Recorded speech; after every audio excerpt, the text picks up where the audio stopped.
जिस तरीके से क्या कहेंगे इस पूरे विषय को लेकर?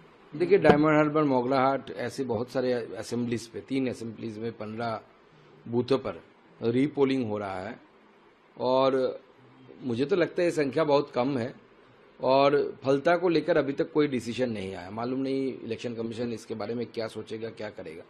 लेकिन फलता में तो बहुत सारे बूथों में सेलोटेप भी लगाया गया, इत्र भी डाला गया, बीजेपी की ईवीएम में जो जहाँ पे सिंबल थी उसके सामने वाले बटन पर लोगों को डराने के लिए कि वो बीजेपी को वोट ना दे तो बाहर पता चल जाएगा।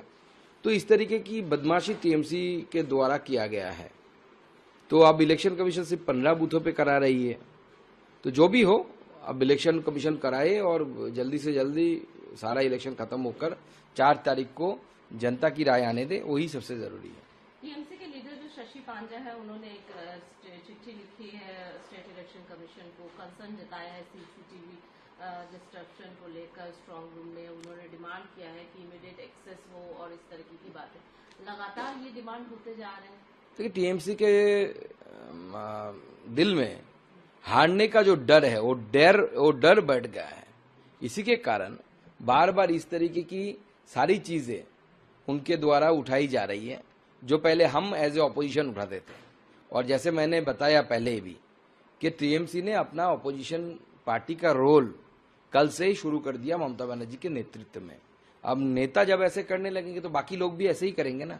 तो सारा जो उनका जमावड़ा है, जो जमात है, सारा वही कर रहा है। सुप्रीम कोर्ट गया था, नहीं, सेटबैक मिलना ही था। और मैं तो बहुत बार लाइट मोड में बोल चुका हूँ, क्यों कल्याण बनर्जी को लॉयर एज ए लॉयर आप भेजते हैं? वो तो अच्छे लॉयर नहीं, हारेंगे ही।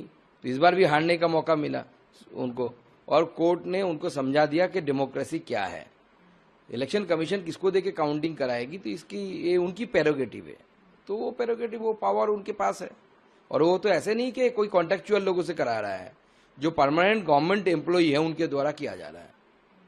लेकिन ये बार बार ये एकदम लास्ट मोमेंट पे बस 2 दिन रह गए हैं काउंटिंग के, आज तो 2 तारीख हो गया, 3 और 1 दिन ईवीएम टेम्परिंग की बात हो रही है। स्ट्रांग रूम के बाहर फुटेज को लेकर सवाल उठाए जा रहे हैं। उसके बाद फिर काउंटिंग को लेकर भी अलग अलग नियम कानून बनाने की बात की जा रही है। क्या लग रहा है ये पूरी जो प्रक्रिया चल रही है, क्या चल रहा है?